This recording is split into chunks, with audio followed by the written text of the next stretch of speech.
Muy buenas noches, bienvenidos una vez más, como todos los domingos a las 20 horas a Legítima Defensa, segunda dosis. Si nos estás mirando por el canal de YouTube de Caras y Caretas TV y todavía no te suscribiste al canal, hacelo, activá la campanita de notificaciones, hacé los comentarios que quieras en el chat y en el perfil de comentarios. Y no te olvides que podés hacerte socio o socia de la comunidad de Caras y Caretas, tanto en la página web de Caras y Caretas o buscando el enlace a través del QR que ya te pusieron en pantalla. A todos los que nos miran por Facebook los saludamos, pueden hacer los comentarios que quieran y compartir en su perfil, elegir entre las reacciones que Facebook les ofrece. Todo eso pueden hacer y también a los que nos miran en las pantallas de UCL, canal 195 de DirecTV, canal 2 de Cablevisión, canal 2 de Flow. Gracias a todos y todas los que se están sumando y los que nos están acompañando. En la noche de hoy vamos a tener el placer de conversar a fondo, largo y tendido, con uno de los precandidatos que en este momento están compitiendo por la candidatura presidencial del Frente Amplio, el economista, el doctor Mario Vergara. Vamos a tratar de abordar todas las inquietudes que tenemos en relación con la campaña, en relación con lo que se viene, con la propia interna, pero también con lo que el Frente Amplio está planteándole a la sociedad para un eventual gobierno que comenzaría el 1 de marzo de 2025. Y luego, por cierto, vamos a disfrutar de un café con mi querido amigo y colega Víctor Hugo Popia Velando, comentando los hechos más llamativos de esta semana del acontecer político de nuestro país y alguna cosita internacional también. Así que vamos a la introducción y ya nos metemos con el programa a conversar con Mario Vergara.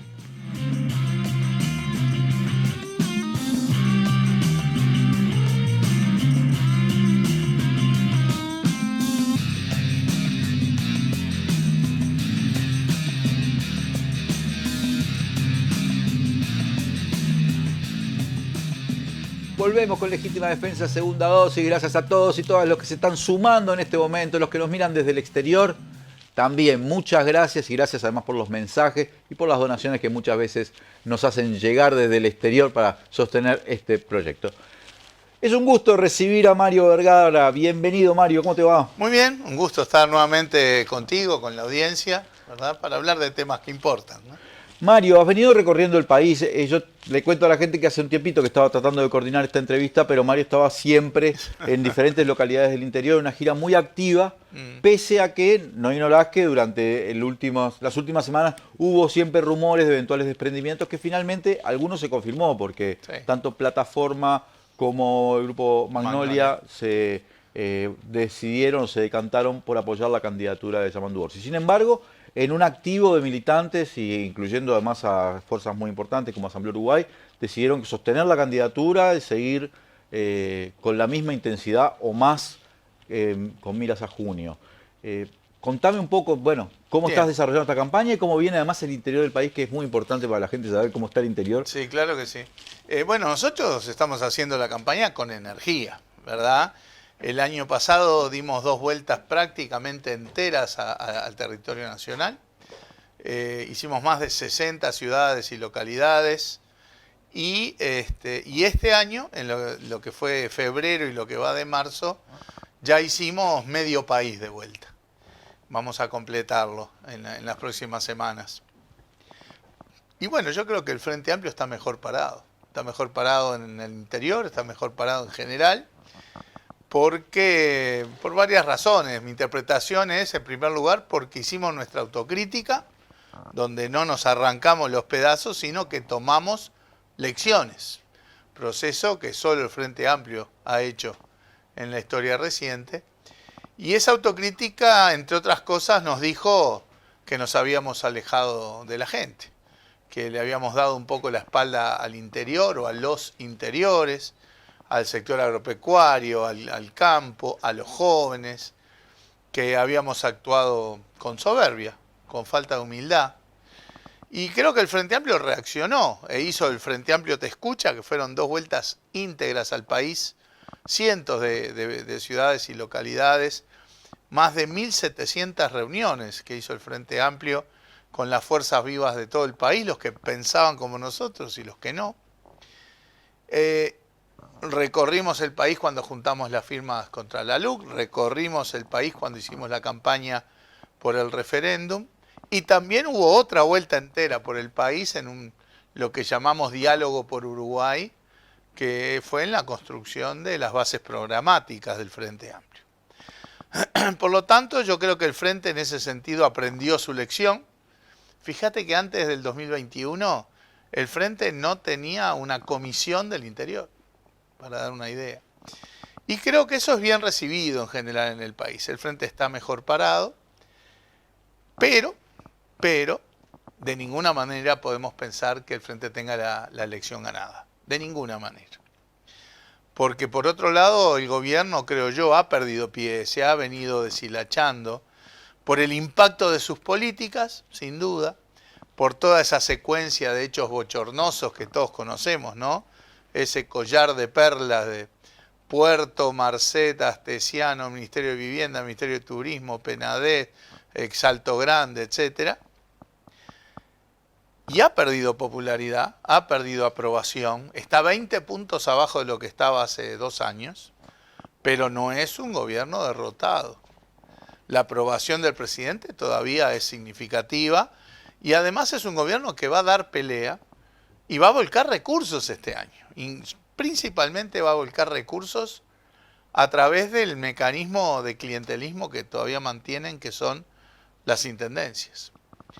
Por lo tanto, tenemos un panorama hacia una elección que está reñida, que está peleada, pero con un frente amplio que sin dudas está mejor parado, tiene buenas chances, y cristalizar esas chances dependerá de lo que hagamos los y la frente amplista, ¿verdad? De todos los sectores, todos los candidatos, candidatas, de todas las bases, de la militancia frente amplista, que a mí me gusta decir es el mejor, sin ofender, el mejor medio de comunicación que tenemos, que es el que nos permite llegar a todos los hogares, a todos los lugares de trabajo, los lugares de estudio. Mario, cuando vas al interior del país y vos recorriste 60 ciudades o localidades de diferente magnitud, me imagino que te reunís con la gente, con las fuerzas vivas, con los productores, con los comerciantes. ¿Cuáles son las preocupaciones de la gente, las más importantes? Porque está claro que acá en Montevideo, por lo menos me da esa impresión a mí, hay una gran preocupación de la gente por el tema de la seguridad. Sí.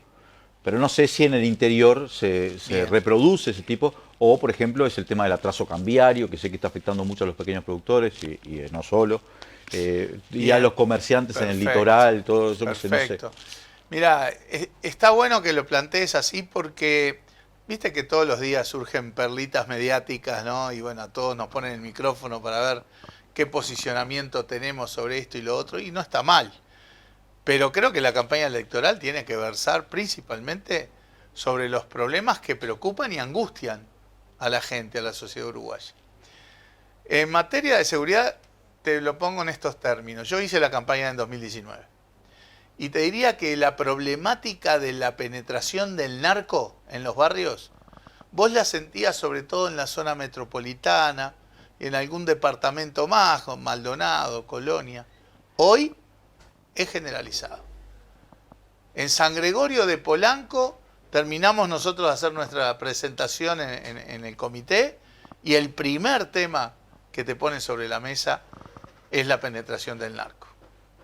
Todos sabemos que la penetración del narco en los barrios destruye tejido social, corta los procesos educativos de los chiquilines, complica, estropea la convivencia de la comunidad. Y la preocupación de la seguridad está claramente hoy en el punto número 1 de las angustias de la gente de manera muchísimo más generalizada en todo el territorio.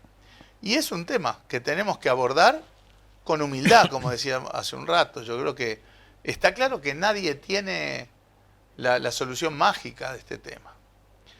En su momento, en el 2019, la oposición trató el tema seguridad como botín electoral. Esa caricatura de que cualquier cosa que pasaba terminaba en renuncia a Bonomi.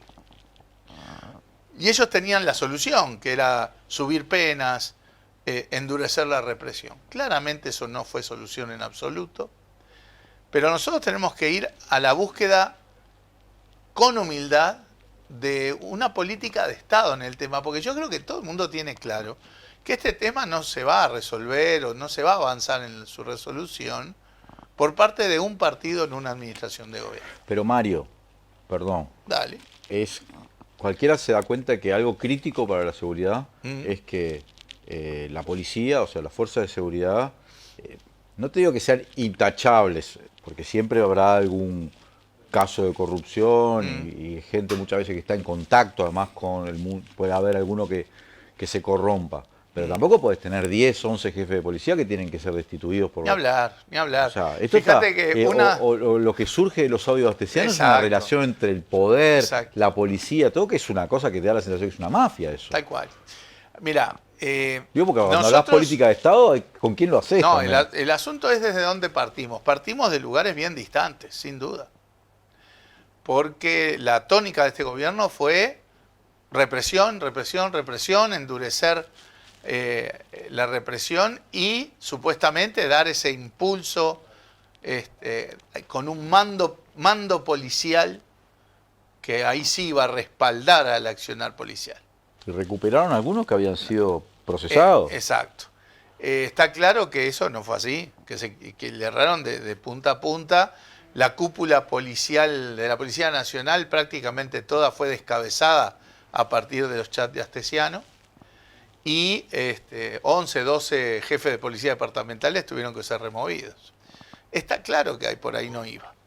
Y está claro que focalizarse solo en la represión es equivocado. Yo veo con preocupación que las propuestas que hoy tienen los precandidatos de la coalición sea seguir martillando en el mismo clavo de la represión. Allanamientos nocturnos. Son wilsonistas que plantean allanamientos nocturnos, militares en la calle, Cabildo propone cadena perpetua, Subía propone toque de queda. ¿Hacia qué sociedad vamos con todas estas cosas? El gobierno ha soslayado, por un lado, varios de los pilares que tienen que integrar una política de seguridad. Primero, la prevención del delito, la inteligencia policial. Se debilitó. Se ignoró por completo la rehabilitación. Hoy las cárceles tienen una situación muchísimo más compleja. Hay 4.500 personas más privadas de libertad. Y hay que ver los informes del comisionado parlamentario de cárceles para ver la situación.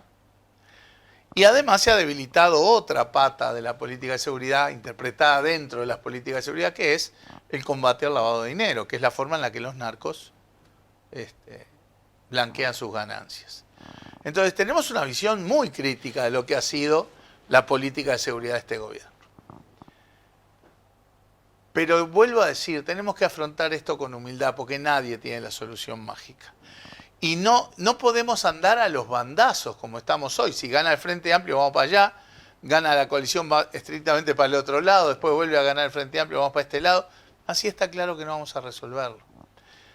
¿Hay chances de dialogar y buscar orientaciones comunes que atraviesen las administraciones de gobierno? En la medida en que no le demos ese cariz de botín electoral al tema, yo creo que sí hay chances. Hubo un intento de diálogo que promovió un asesor del Ministerio del Interior, que no fue malo, fue un buen antecedente. El Frente Amplio participó, presentó un documento, hizo propuestas que fueron tomadas. Al final el Frente no terminó firmando el documento, pero porque a la vez que pasaba esto, la cúpula del Ministerio del Interior era una agresión atrás de la otra hacia el Frente Amplio. Pero el tema no pasaba por firmar un papelito, era llevar adelante las políticas. El gobierno podía haber llevado adelante esas políticas, tiene las mayorías para hacerlo, e incluso en muchas de estas cosas, evidentemente, el Frente Amplio las podía haber acompañado. Por lo tanto, yo creo que en esto, al decir de Sereña, hay temas que hay que poner al país primero, y la angustia de la gente primero, y tratar de buscar. Obviamente, no es durante el proceso electoral que se van a llegar a esos acuerdos. Pero yo creo que dar la perspectiva de una política de Estado en materia de seguridad hace que tratemos el tema de manera diferente en la campaña. Lo mismo que hablo de la seguridad, hablo de otro tema que es preocupante para la sociedad, que es el de la educación. En los gobiernos del Frente estuvimos 15 años y mejoramos todos los indicadores educativos, pero de manera modesta, insuficiente. No hicimos una reforma sustancial del sistema.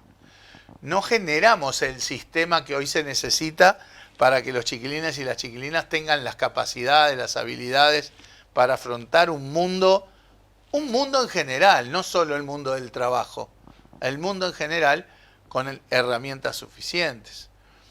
Creo que generamos el germen que fue el Plan Ceibal, pero que no es solo distribuir computadoras, que no es solo distribuir conectividad.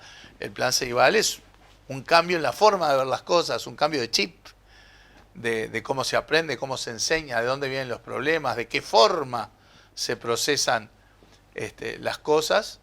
Bueno, que lo tenemos muy subaprovechado. Está claro que este gobierno no hizo ninguna reforma. Arrancaron con la reforma que iban a hacer, que era el documento aquel de EDU 21. Esta es nuestra reforma, dijeron, hasta que pasaron raya y vieron que, que eso costaba 1,5 puntos, 2 puntos del producto. Y como no solo no estaban dispuestos a volcar más recursos para la educación, sino que incluso los retasearon, eso dejó de ser su reforma y degradaron la propuesta a lo que le llamaron ahora transformación educativa. Y en última instancia, esa transformación educativa llena de improvisación, porque un día decían una cosa, a los 15 días decidían lo contrario, con escasísima participación y por momentos de espaldas a la comunidad educativa, terminamos discutiendo si esta materia sí, esta materia no, cuántas horas por semana, si primero, segundo y tercero mejor le llamamos séptimo, octavo y noveno. Mirá que con esos detalles se quedaron un montón de docentes sin laburo. ¿No? Claro, no tanto por materia eso, sino por el hecho, también de que un logro que había habido en los gobiernos del Frente Amplio, que era llevar los grupos a un número razonable desde el punto de vista pedagógico, unos 25 estudiantes como máximo en cada grupo, y ahora están en 40. Y ahora estaban en 35 cómodamente.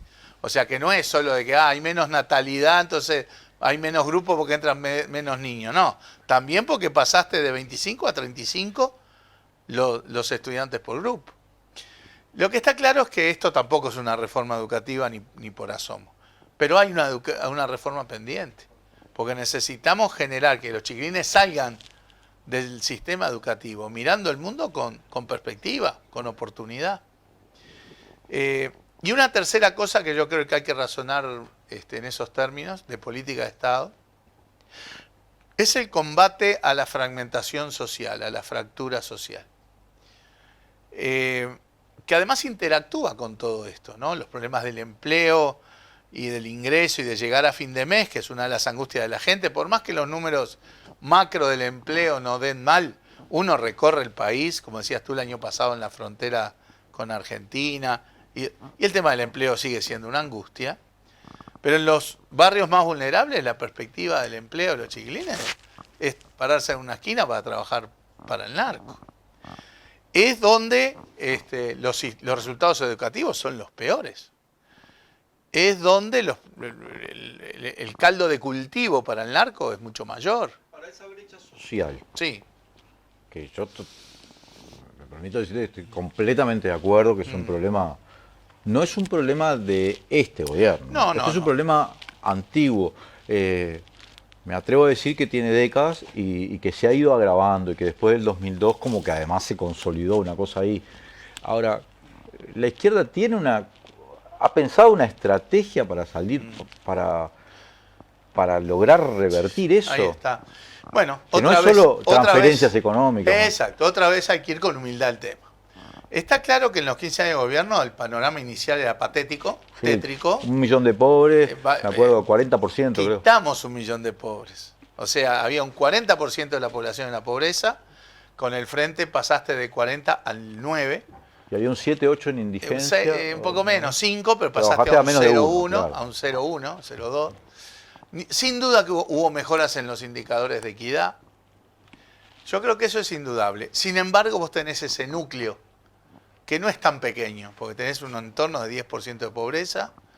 En los niños estamos hablando del 20%, o sea, 1 de cada 5 niños, niñas vive en la pobreza. Obviamente, si cruzamos esto además con otras variables de discriminación, eso es aún peor, ¿verdad?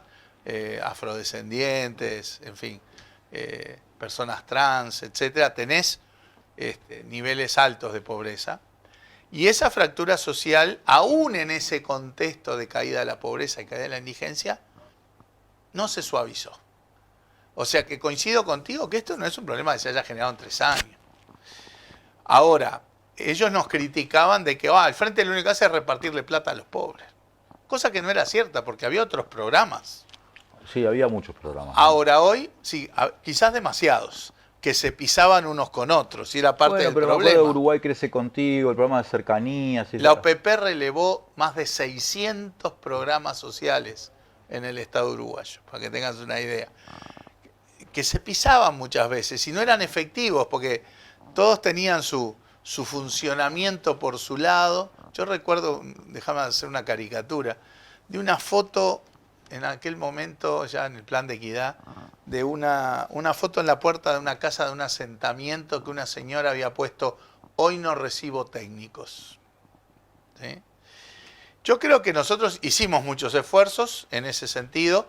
El gobierno que decía, no es cuestión de transferir, lo único que hace es transferir porque todos esos programas los congeló. Y tenemos que volver a una lógica de programa. Yo creo que, por ejemplo, el Sistema Nacional de Cuidados tiene que tener un shock en el inicio del próximo gobierno, porque aborda la primera infancia, los adultos mayores, las personas en situación de discapacidad y sobre todo porque tiene un impacto de género fuertísimo, porque todos sabemos que a los niños, las niñas, los adultos mayores, las personas con discapacidad, primordialmente los cuidan las mujeres. Y el programa, el sistema de cuidados le libera tiempo para insertarse con más intensidad en el mercado de trabajo, tener más independencia, tiempo para el ocio, para el entretenimiento, para el descanso. Ahora, no alcanzan con las políticas puramente sociales, digamos. Porque hay otras políticas que también son sociales, pero hay otras políticas que son imprescindibles. Lo que hay que abordar es el territorio. Tuvimos alguna experiencia exitosa, aquel plan 7 zonas, no sé si te acordás, que lo que se hizo fue pensar en clave del territorio y de aterrizar con todas las herramientas en el territorio. Y no venir una política acá, otra allá pisándose. Necesitas, además de transferencias a las familias que realmente necesitan, inversiones en infraestructura, en vivienda, en saneamiento, en iluminación, en calle, en seguridad, en actividades recreativas, deportivas, educativas, culturales.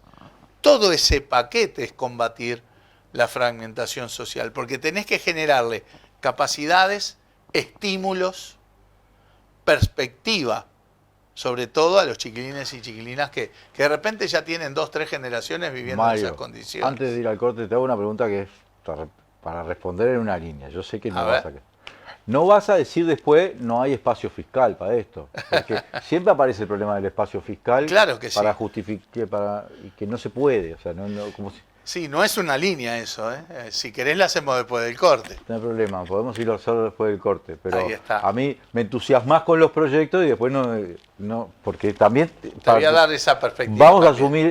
¿Vas a asumir eventualmente el gobierno de este país o lo asumirá el Frente Amplio? Con un cierto déficit, con un cierto endeudamiento, Exacto, con ciertos números que condicionan un poco lo que vos podés hacer. Pero no me adelantes la respuesta, no me hagas trampa. No, que vas a darte ahora la respuesta. Vamos a un corte y enseguida volvemos con Mario Vergara.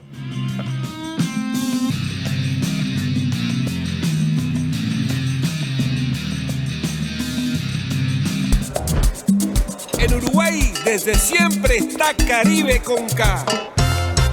Salís a comer y está Caribe con K. Te vas para afuera y está Caribe con K. Te das un gustito y está Caribe con K. Vas a ver una peli y está Caribe con K. Vas a Macromercado y... pero acá sí es negocio. Chocolate por la noticia. Vas a Macromercado. En Uruguay desde siempre decimos que todo está Caribe con K. Menos en Macromercado, que siempre es negocio. Siempre es negocio.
mete una, dale. Es la reforma de la gente.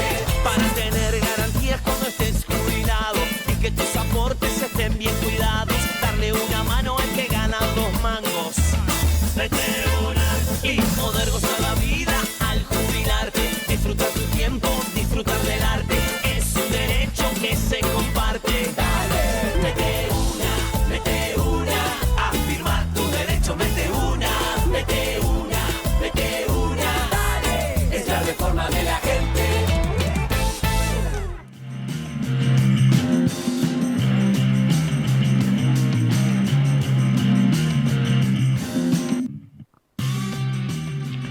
Volvemos con Legítima Defensa segunda dosis. Gracias a todos y todas los que nos están acompañando y los que se están sumando, haciendo comentarios, haciendo donaciones y poniendo like. Hay que poner me gusta, que eso es bien importante para que el algoritmo de YouTube sobre todo nos recomiende y cada vez más gente vea el programa.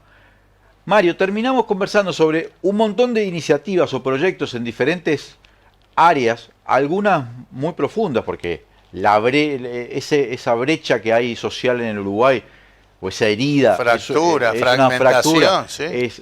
es de larga data y parece muy dura de resolver, pero hay Sí. otros temas como la vivienda que mencionaste, que por más que se haya avanzado mucho durante el periodo progresista, está claro que hay todavía decenas de miles, si no cientos de miles, no sé, no quiero decir un número porque se ha discutido mucho este número, pero viviendo en asentamientos o en vivienda completamente... Sí. O medicamentos en la salud que están Bueno, faltando, tantas cosas. Y cuando uno empieza a hablar de ese tipo de resolver ese tipo de cosas, incluso los legos, lo que podemos decir es, no sé cuál es la estrategia, pero sé que es caro eso, o por lo menos no es que sea caro, porque ¿cómo se Todo mide el requiere precio? recursos. Muchos recursos. Y Por después algo, eso por sí, algo pedís donaciones.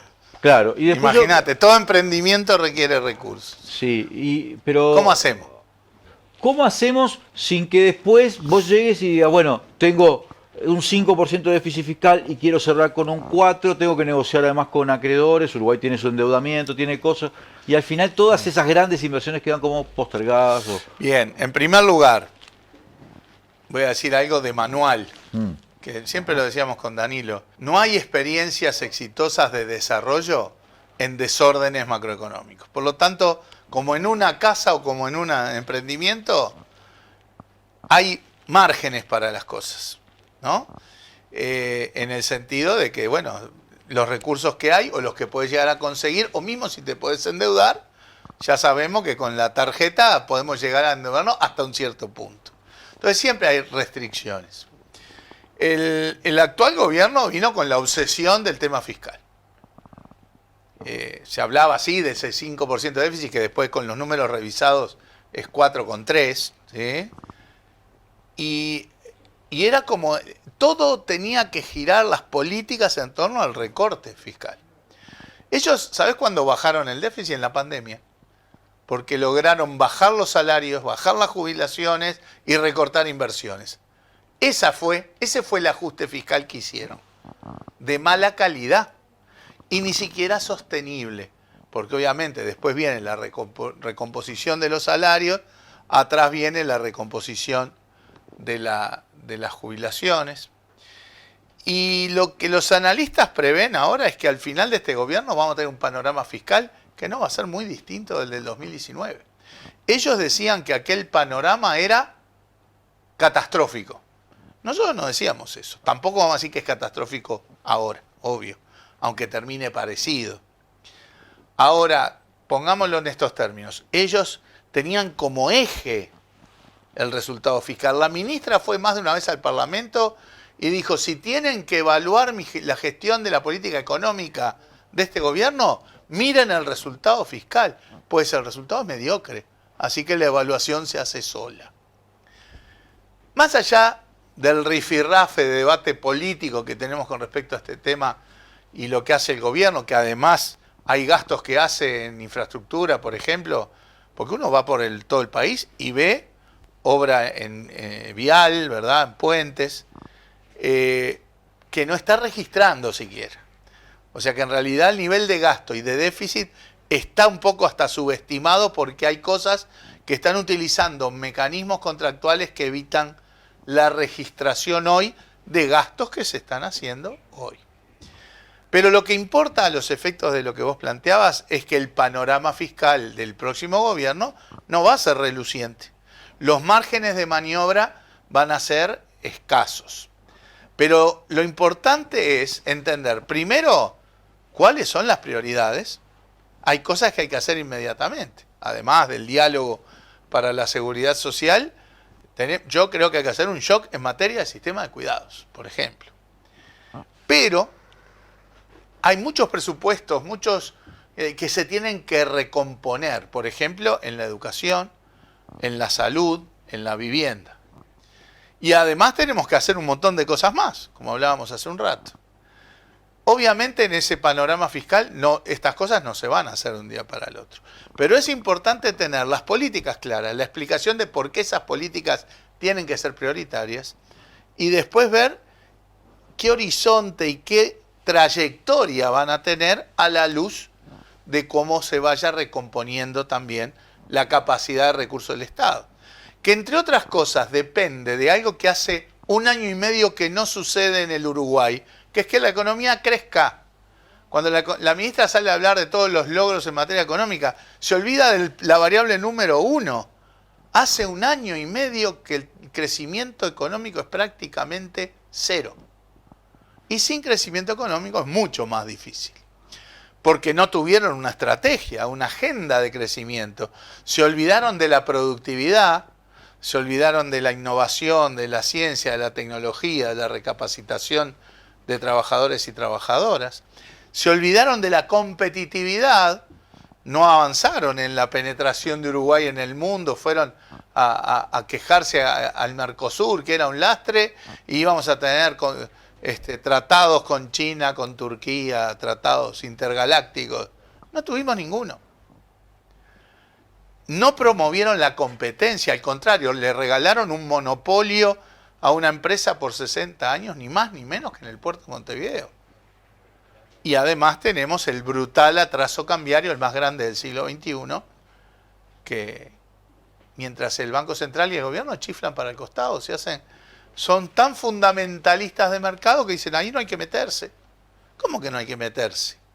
¿Cómo ven pasivamente que un dólar va de 43, 42, 41, 40, 39, 38? Hoy es el clamor de todas las gremiales, agropecuaria, industrial, de servicios, de turismo, de exportación. Pero porque si vos dejás subir el dólar, o alguna incidís política, para que suba el dólar, el Banco Central incide por la vía de intervenir en el mercado, modestamente, Pero eso no te puede disparar un poco la inflación de precios, el consumo de la gente. Mira, cuando le preguntan al presidente del Banco Central... Acá hay mucha cosa que se compra que es importada. Claro, ¿no? pero cuando le preguntan al presidente del Banco Central si la mejoran la inflación que nosotros valoramos no tiene nada que ver el atraso cambiario, él dice que no. Pero vos sabés que sí. Pero yo claro que sé que sí, pero entonces, para ser lógico, entonces si sube el dólar tampoco va a influir en la inflación. Lo que sí creo es que está bien que la inflación esté 2-3 puntos más abajo. Pero los propios informes internos del Banco Central, que se cuelgan en la página del Banco Central, te están indicando que tenés un desalineamiento cambiario de orden del 15%. Entonces, si vos suavemente intervenís y corregís eso, el impacto sobre la inflación es muy modesto. ¿Tendría que estar 5 pesos arriba de lo que está más o menos? No. No tenés ni idea. A ver, si vos decís un 15% un 15 abajo... de 38 más o menos. Claro, claro. Pero no es que haya que ponerle un número, pero es para dar un orden de magnitud. Capaz que no es 5 y es 4, no importa.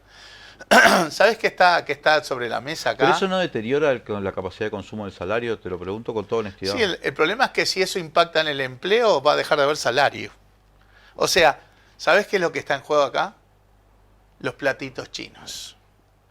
No se puede ver la variable de a una. La política económica tiene que resolver varios objetivos a la vez. Vos decís, si el dólar valiera 10 pesos, sí, compraríamos todo de afuera, con lo cual lo que se produce acá empieza a caer. Nos iríamos a hacer turismo a Nueva Zelanda, y olvídate del turismo en Colonia, en Piriápolis o en Atlántida. O sea, todo eso interactúa. Entonces no se puede medir en una variable. Entonces, hay un dólar barato, un dólar caro, no le conviene a todo el mundo nunca, porque el que cobra o vende en dólares quiere un dólar alto. El que compra o está endeudado en dólares quiere un dólar bajo. Bueno, hay cuestiones macroeconómicas en ese contexto de sostener múltiples objetivos funcionando, que te dicen, bueno, el dólar debería andar más o menos en este rango. Lo analiza el propio Banco Central. Y el propio Banco Central te dice, estamos 15 puntos abajo de eso. Entonces, hay un error de política económica ahí. El Banco Central debería estar interviniendo con intervenciones modestas en el mercado, ayudas a corregir. Porque no es solo el impacto de la compra de dólares, es la señal que das de que no vas a permitir desalineamientos muy gruesos. Pero bueno, estábamos en el tema de que todas estas cosas han afectado el crecimiento. Y sin crecimiento es mucho más difícil recomponer ingresos, mejorar la situación fiscal y tener recursos para desplegar políticas. Por lo tanto, el arranque es tener una agenda de crecimiento. Y después fijar las líneas de política, fijar las prioridades por donde empezamos a colocar recursos y tener trayectorias en las distintas políticas. Si crecemos más rápido y tenemos más recursos más rápido, avanzaremos más rápido. Esta fue la misma discusión que tuvimos en 2005 con el 4,5 para la educación. Sí, que casi renuncia a Danilo. Sí, yo te diría que lo del casi es... Recuerdo bien, quedó de ministro. Quedó de ministro. Quedó de ministro. Te diría que la cúpula del Ministerio de Economía estuvo, entre comillas, un día renunciado. Pero en todo caso, la discusión era, ¿podíamos poner en el presupuesto el 4,5? No, no podíamos. Pero decíamos, pero vamos a estar creciendo y vamos a llegar al 4,5. Esa es la forma, de repente, de un ejemplo de cómo se razonan estas cosas. Vos vas poniendo y colocando en las leyes presupuestales, en los recursos, en función de ciertas probabilidades, pero con una orientación clara. En los gobiernos del Frente no solo se llegó al 4,5, sino que se pasó de largo y se llegó al 5,1, 5,2% del PBI. Entonces, esa es la forma de compatibilizar orientaciones en las políticas principales, prioridades, compromisos que en última instancia trasuntan perspectivas político-ideológicas, opciones. Nosotros vamos a gobernar para ahí, no para los mayagüeros.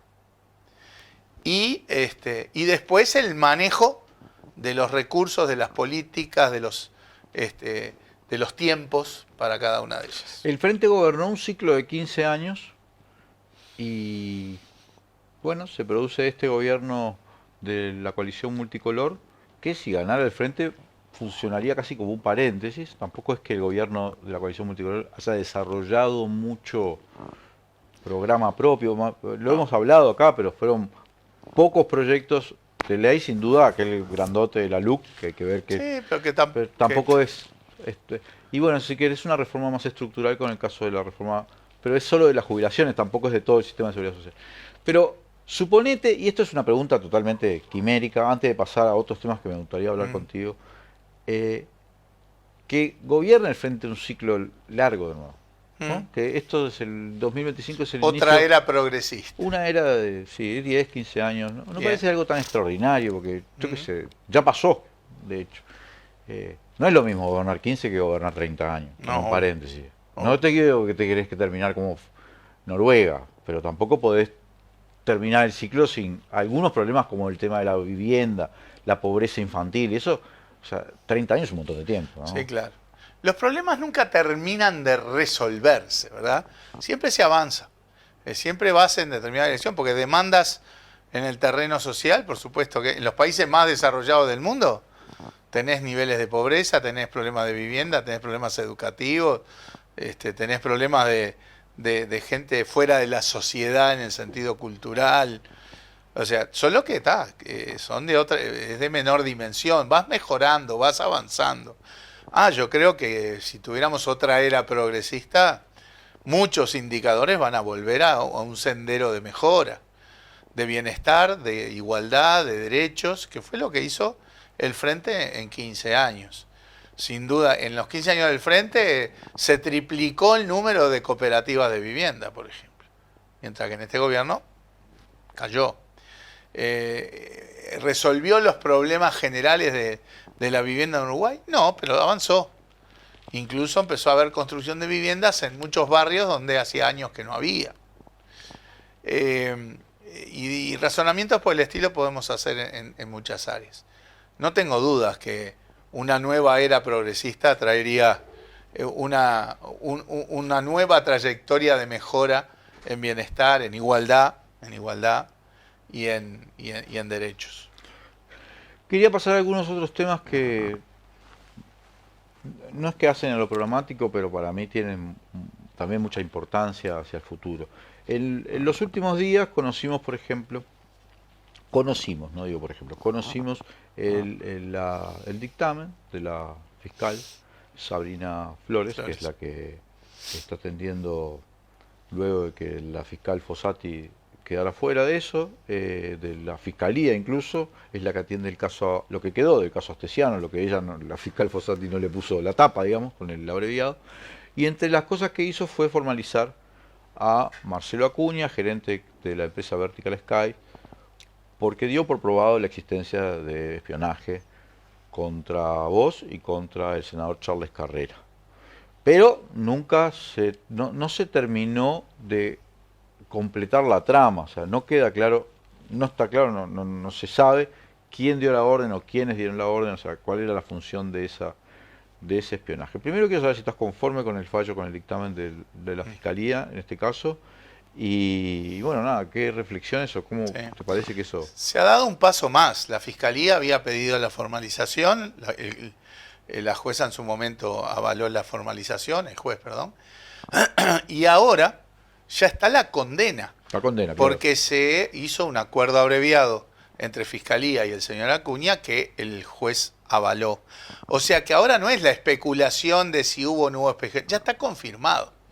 Porque ese acuerdo abreviado implica que el señor Acuña confiesa, se hace cargo de los hechos, que incluían 14 mensajes a Astesiano en el lapso de un mes, diciendo, haceme fichas de información de estos dos, porque los quieren apretar para que retiren la denuncia vinculada al puerto de Montevideo.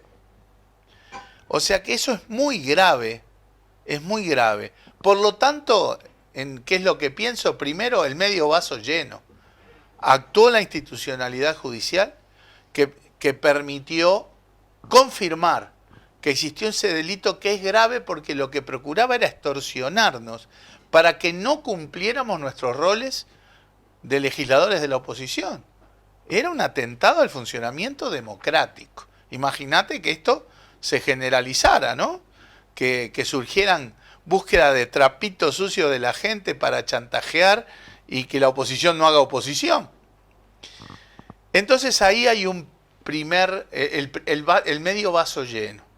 Actuó la institucionalidad judicial y se confirmó una cosa muy grave que involucraba al jefe de la custodia del presidente, ¿verdad? Porque ¿por qué le piden a Astesiano esa información? Porque está ahí, y ahí lo puso el presidente, aun cuando le advirtieron sus propios correligionarios. En su momento el presidente dijo, bueno, esto habrá que ver, porque esto puede ser mucho humo. Después que se confirmó, se confesó, se condenó, espero que el presidente no siga pensando que esto era humo, ¿verdad? No sabemos qué piensa porque no ha dicho más nada. ¿Hay un medio vaso vacío? Sí, claro, es lo que tú decís. Porque ni Acuña, ni Astesiano, ni otros que fueron interrogados de Vertical Skies, etcétera, cooperaron para arrojar luz para saber quién era el mandante original. ¿Quién fue el que puso la plata? Porque Acuña le decía a Astesiano, mirá que acá hay una moneda. ¿Quién fue el que ponía la plata para que nos encontraran información para chantajearnos? Bueno, ese es el medio vaso vacío, ¿verdad? La investigación de la Fiscalía no llegó hasta ese punto. Y bueno, nosotros igual estamos relativamente conformes con ese medio vaso lleno.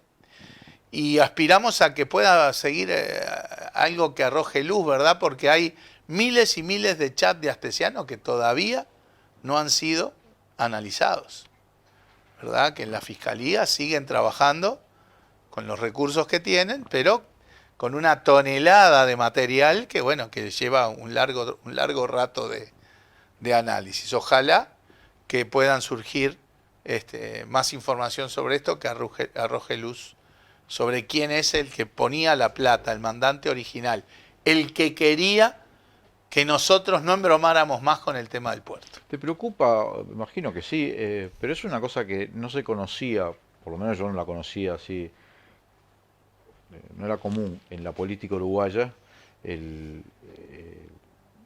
este tipo de cosas, ¿no? De campañas sucias, de buscar carpetazos, ¿no? Hubo espionaje a senadores, obviamente hubo inteligencia sobre el presidente de PIT-CNT, sobre la esposa del presidente sobre de la esposa del República. presidente, pero bueno, eso podemos decir es un tema no privado, porque Sí, claramente, pero lo que hacía ella era totalmente privado. Sí. Lo que no es privado es que se utilicen los recursos del Estado para espiarlo. sí, pero aparecen cosas de campaña sucia, como le pasó el otro día a Yamandú Orsi, Sí. con una denuncia sin ningún elemento probatorio en el medio de una campaña electoral. Una O cosa casualidad. peor, ¿no? Bueno, pero esto no era común en el Uruguay. No, O capaz no. que era común No, y yo... no, yo creo que no. Y puede seguir así toda la Sí, campaña. hay una porque- tónica general de la campaña que yo creo que va en el debate político entre los partidos y los candidatos que creo que está dentro de carriles esperables. Ahora, ¿hay cosas que están sucediendo por fuera de ciertos límites? Sí, como el caso que tú mencionás, ¿no? Yo creo que esto es un llamado de atención a todos los partidos, a todo el sistema político.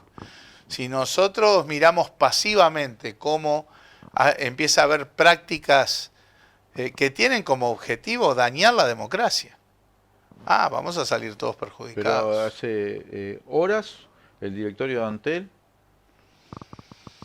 obviamente a pedido del presidente de la República, el presidente dice que él no lo pidió, que, No, pero que fue la justo lo tapa del llamaron diario y El le País, que fue la justo le- tapa del diario El País, Sí. o sea, que es un medio casi oficioso que hace trascender eso.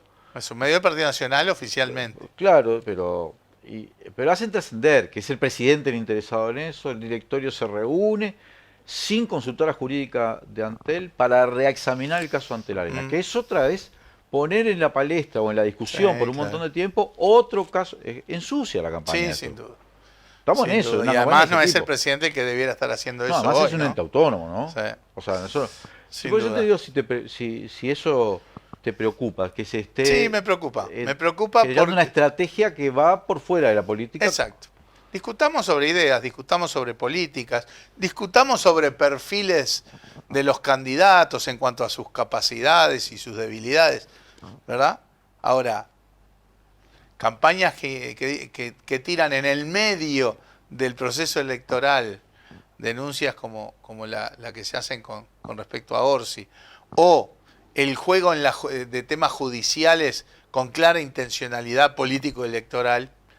Yo creo que tenemos que ser muy cuidadosos con eso. No podemos desvirtuar el juego político. Ojo que lo del caso de Orsi, yo no estoy diciendo que atrás esté ningún partido político, ¿no? Para evitar a veces que dicen, porque si tienen... No, pero que está pasando, está pasando.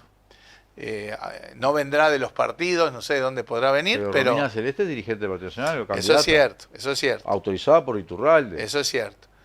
Pero eso no quiere decir que sea esa No, está bien, no tiene por qué estrategia. ser el directorio. Exacto. No creo, yo tampoco. No, pero que está pasando, está pasando. Y bueno, obviamente en todas estas cosas, si las cosas van a la órbita judicial, la justicia tiene que actuar y tiene que hacerlo sin presiones, pero no es la forma el llevar a la justicia cosas que tienen claramente una intencionalidad político-electoral.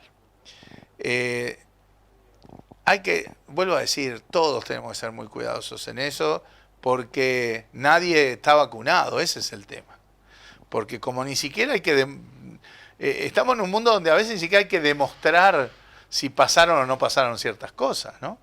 Ya queda la mancha en el momento, y aunque después esa mancha se limpie, genera un proceso.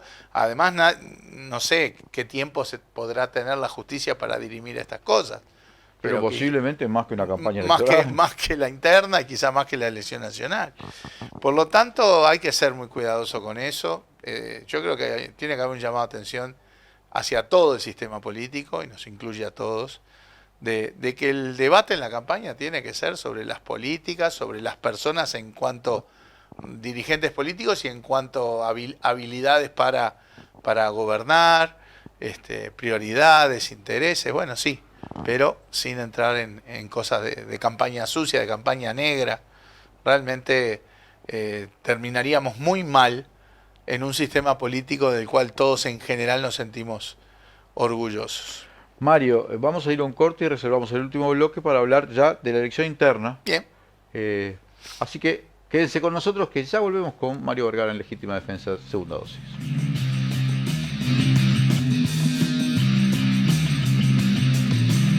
Los uruguayos tenemos un montón de soluciones. Con Navidad.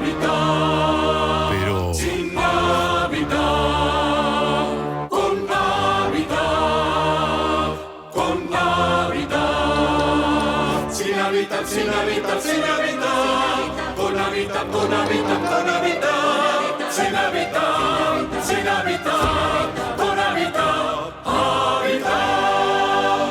si en 30 años te brindamos todas estas soluciones, imagínate cómo serán los próximos. Vamos por más. Con Navidad, con Navidad.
En Uruguay desde siempre está Caribe con K. Salís a comer y está Caribe con K. Te vas para afuera y está Caribe con K. Te das un gustito y está Caribe con K. Vas a ver una peli y está Caribe con K. Vas a Macromercado. Ah, pero acá sí es negocio. Chocolate por la noticia. Vas a Macromercado. En Uruguay desde siempre decimos que todo está Caribe con K. Menos en Macromercado, que siempre es negocio. Siempre es negocio.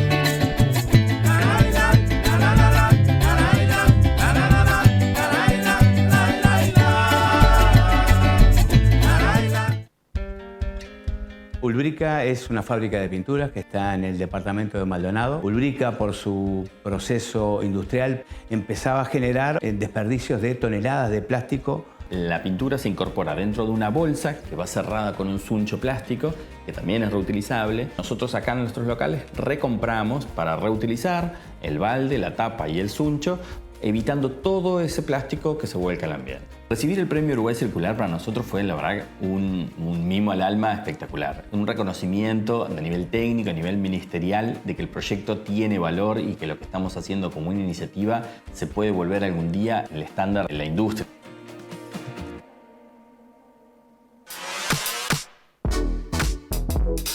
EIR Aberturas, más de 20 años de experiencia y calidad. Conocé nuestras líneas de productos. Línea Proba, diseño, economía y durabilidad. Línea Suma, sistema de aberturas corredizas para grandes dimensiones. Y línea Gala, abertura de 2 hojas corredizas. Todo en calidad de aluminio del Uruguay. EIR Aberturas, marcamos la diferencia. Te esperamos en la esquina de San Martín y Garibaldi o por el 094-235508.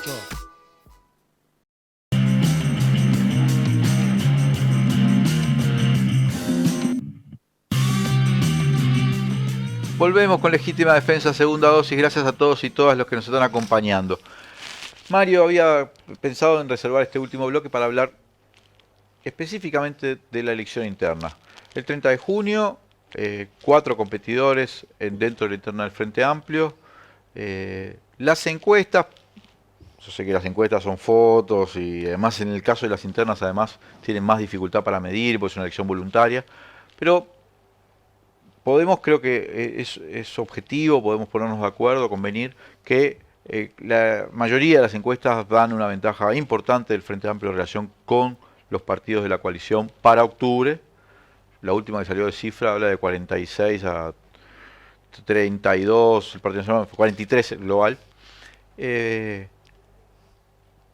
en las internas del frente, en la interna de los partidos, pero en particular en la interna del Frente Amplio, marcan una ventaja de Yamandu Orsi, seguida de Carolina Cose, seguida por vos, pero ya bastante más lejos. O sea, una polarización de la interna del Frente Amplio. Es difícil dar una competencia en un espacio que se está polarizando, o romper esa polarización. Creo que es un poco lo que explica algún corrimiento que ha habido del espacio que estaba apoyando. Sí. Pero también hay los que dicen que esa función, el que está tratando de romper la polarización, tiene una función importante en la política. No sé vos cómo lo estás mirando esto, si es solo una competencia hacia la candidatura o si también tiene la búsqueda de llegar a acuerdos con el resto de las candidaturas, no sé, ¿cómo lo ves? Bien. En primer lugar, el objetivo principal es que gane el Frente Amplio. En lo posible, en primera vuelta en octubre. Y permitime matizar un poquito eso de que las encuestas dan al frente con ventaja. Hace de 2 semanas para acá yo vi 3 encuestas. Una, como decís tú, la que da 46, 43 o 42 a favor del frente. Que daría un poco esa impresión de que el frente tiene una ventaja.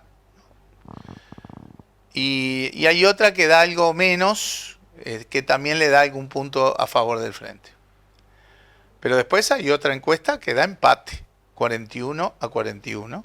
Factum. No, opción. Factum da ganando a la coalición, 47 a 43. O sea que en realidad, en ese caso no podemos pensar a las encuestas como una foto, porque es una foto bastante borrosa. Yo creo que en todo caso la foto es que la elección está muy reñida. La elección está peleada. Lo que decía hoy al principio, el frente tiene chances de ganar, claro que tiene, pero el riesgo de pensar que la tenemos ganada no lo podemos tomar porque podemos volver a equivocarnos. Creo que vamos a ganar por la labor política que vamos a hacer todas y todos los frente amplistas.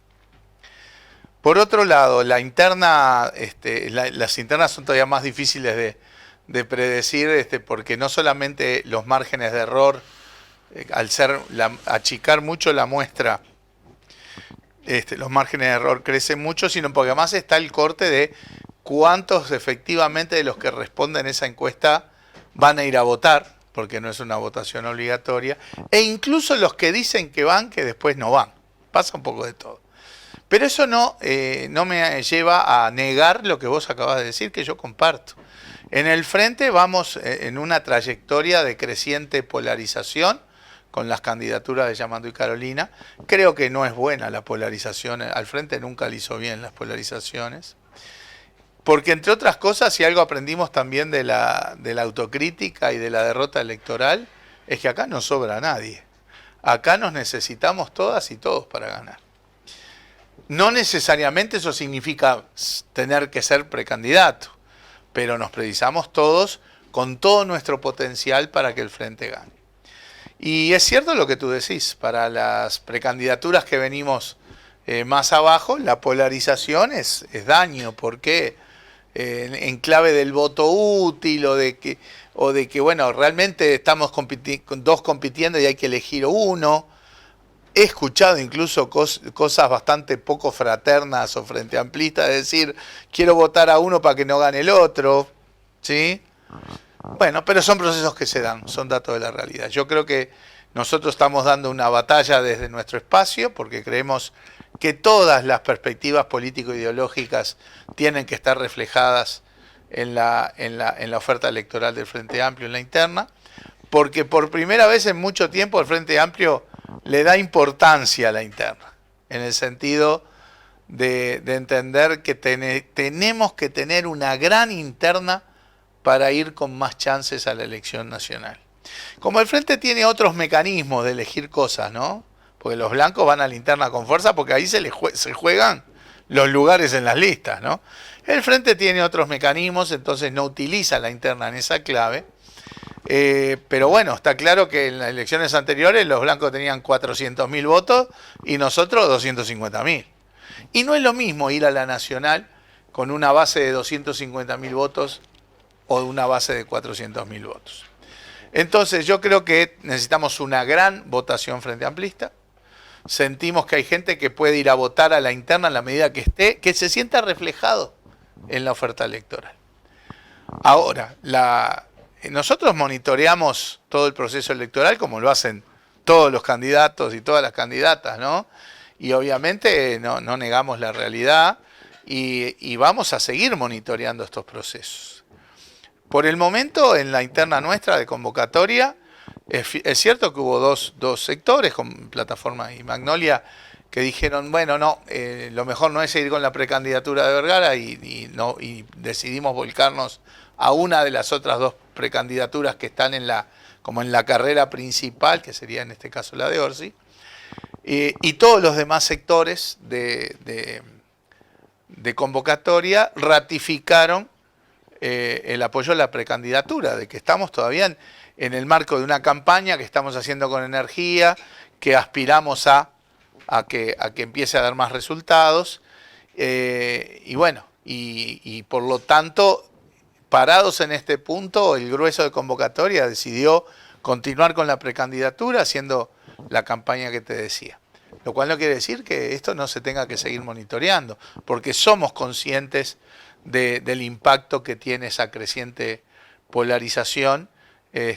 Y bueno, vamos siempre a tomar la decisión, ahora, dentro de un mes, dentro de 2 meses, siempre vamos a tomar la decisión que nosotros entendamos contribuya de mejor manera al triunfo del Frente Amplio. ¿Vos crees que esa polarización obedece a estilos, personalidades, o efectivamente refleja corrientes ideológicas del Frente Amplio? No refleja corrientes ideológicas. No es tan claro, por ejemplo, como cuando, vos te acordás muy bien, la polarización era Pepe-Danilo, que era como mucho más claro, que reflejaba como trayectorias o no sé cómo ahí se llamarlo, confundían, ¿no?, las dos cosas, ¿no? Las improntas personales y las línea perspectivas política ideológicas diferenciadas.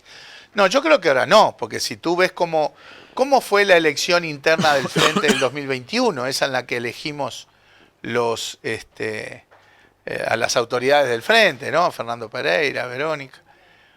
El resultado de esa interna, que participaron 130.000 personas, fue 3 bloques con las votaciones más altas y muy cercanas.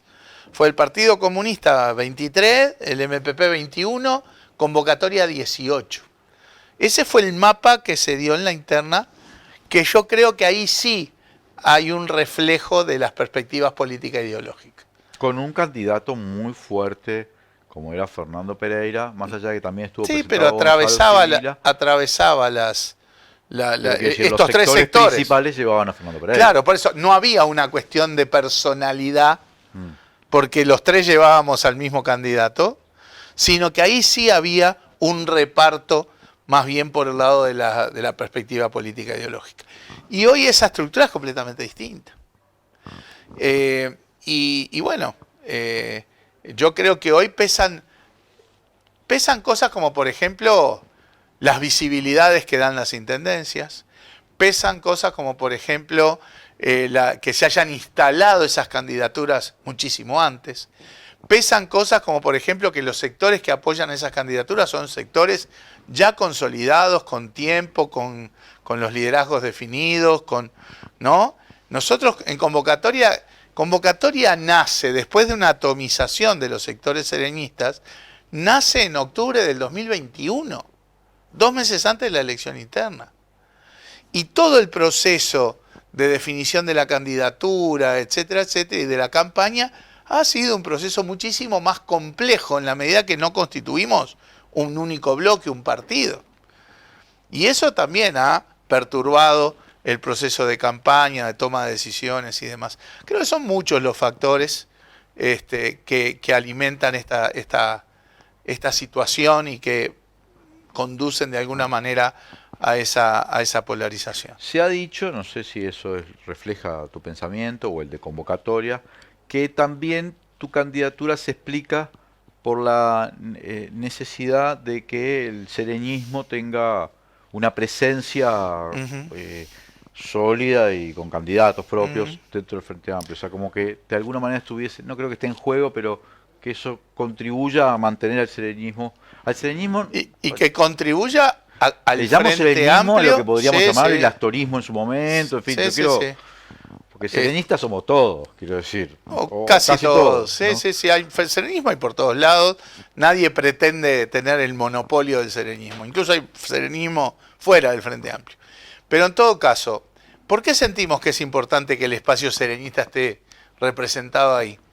Que te reitero, en principio nosotros seguimos pensando que es a través de la precandidatura, pero no es la única opción.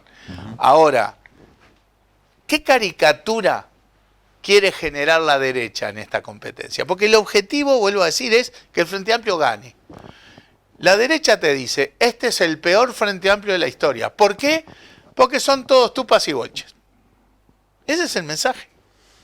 Dicho de manera más directa o de manera más sutil.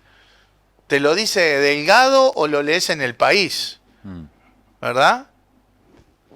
O sea, es explícita lo dijo Sanguinetti incluso en algunas declaraciones, es explícita la intención de quitarle cierto protagonismo al espacio que ellos entienden que en todo caso le compite más la zona gris a la coalición.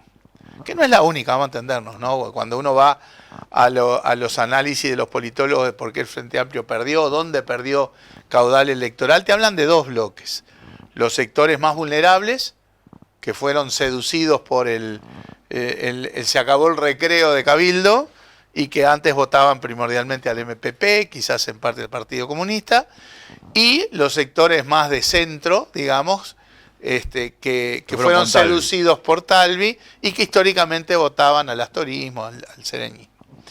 Entonces, ahí hay una clara intencionalidad de mostrar a ese peor Frente Amplio de la historia, entre comillas, como que es ya una cosa totalmente dominada por sectores radicales, volvemos a los cucos, ¿no?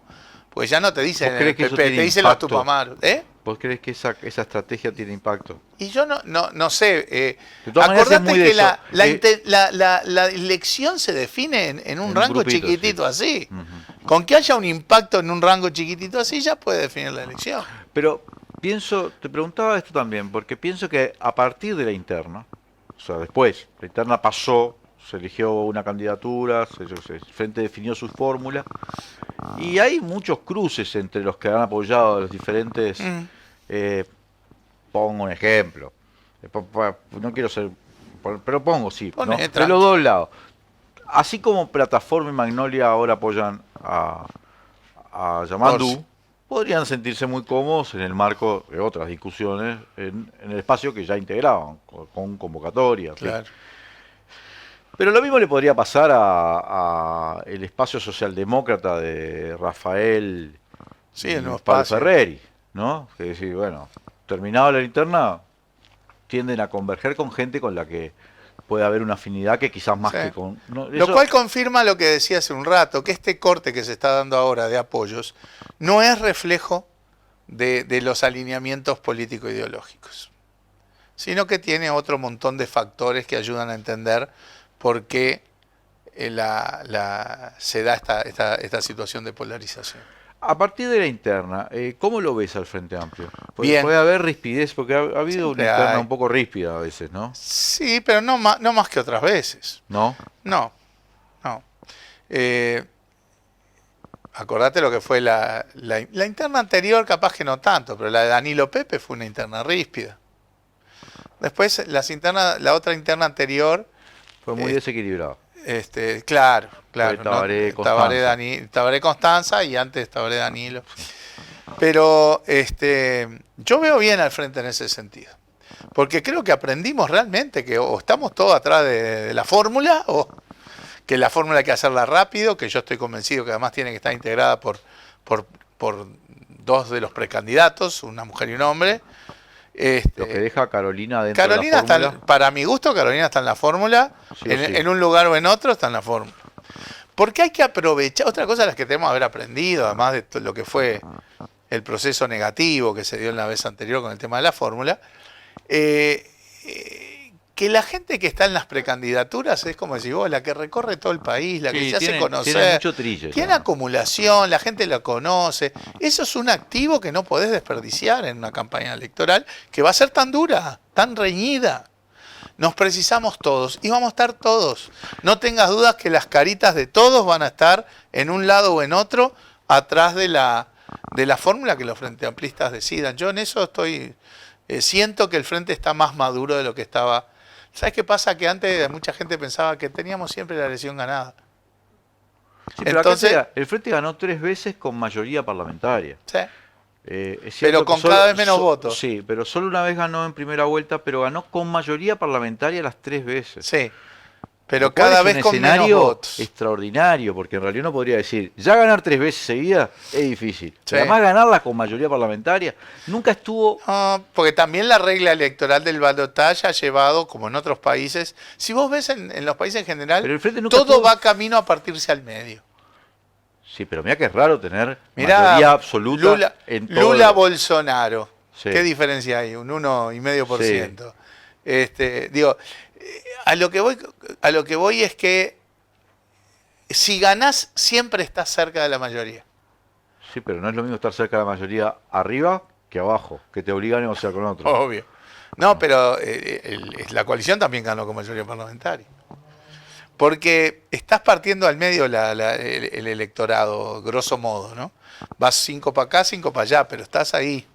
Pero el frente, yo creo que incluso hasta en la elección anterior, donde las encuestas te daban lejos y la gente seguía diciendo, no, el frente la tiene ganada igual.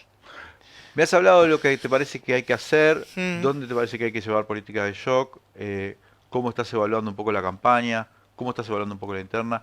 Quiero preguntarte ahora, y porque ya tenemos que ir cerrando además, ¿qué son para vos, en el caso de ganar las elecciones, los 3, si querés te digo 3, porque se me ocurre un número así acotado, pero errores que el frente no debe volver a cometer? Bien. En la 1, olvidarse de esa historia ridícula de los dos equipos económicos.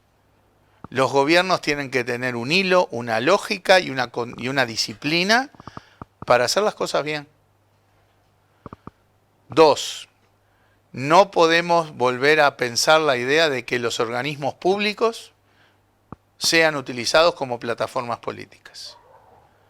3, tenemos que definir de manera mucho más pensada, criteriosa, estructural, de largo plazo, el vínculo con las Fuerzas Armadas, que a mí por lo menos me ha dejado un sabor de insatisfacción que lo vengo planteando desde la elección del 2019.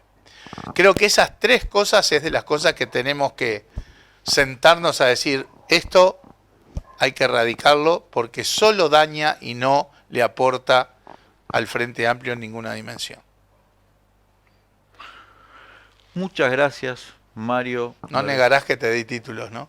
No, nunca Nunca te retaseé un me das título. Y es más, no te quise repreguntar sobre tus 3 cosas porque iba a empezar porque imagínate, es para que porque no hay que dar más títulos de los necesarios. La gente es entiende. inteligente. Muchas gracias, Mario Vergara, por habernos acompañado. Gracias a todos y todas los que nos están acompañando.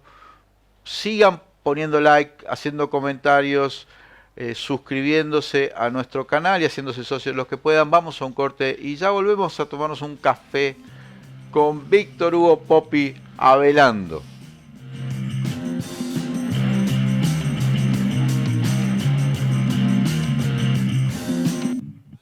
Los uruguayos tenemos un montón de soluciones.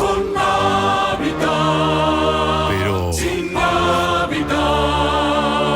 con Navidad, con Navidad. Sin Navidad, sin Navidad, sin Navidad, con Navidad, con Navidad, con Navidad. Sin Navidad, sin Navidad, con Navidad, Navidad. Si en 30 años te brindamos todas estas soluciones, imagínate cómo serán los próximos. Vamos por más. Con Navidad, con Navidad.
EIR Aberturas, más de 20 años de experiencia y calidad. Conocé nuestras líneas de productos. Línea Proba, diseño, economía y durabilidad. Línea Suma, sistema de aberturas corredizas para grandes dimensiones. Y línea Gala, abertura de 2 hojas corredizas.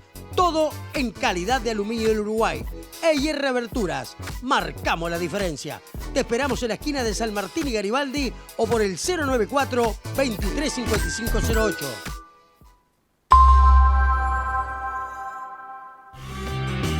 Cada domingo, por UCL, Legítima Defensa Segunda Dosis, con Leandro Grille y Víctor Hugo Avelando. Un programa que trata en profundidad, en una ronda de análisis, los temas que influyen en la actualidad uruguaya. No te lo podés perder.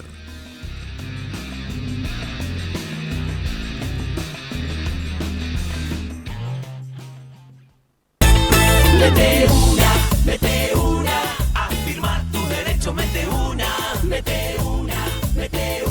dale, es la reforma de la gente, para tener garantías cuando estés jubilado, y que tus aportes estén bien cuidados, darle una mano al que gana 2 mangos, mete una, y poder gozar la vida al jubilarte, disfrutar tu tiempo, disfrutar del arte, es un derecho que se comparte, dale, mete una, a firmar tu derecho, mete una,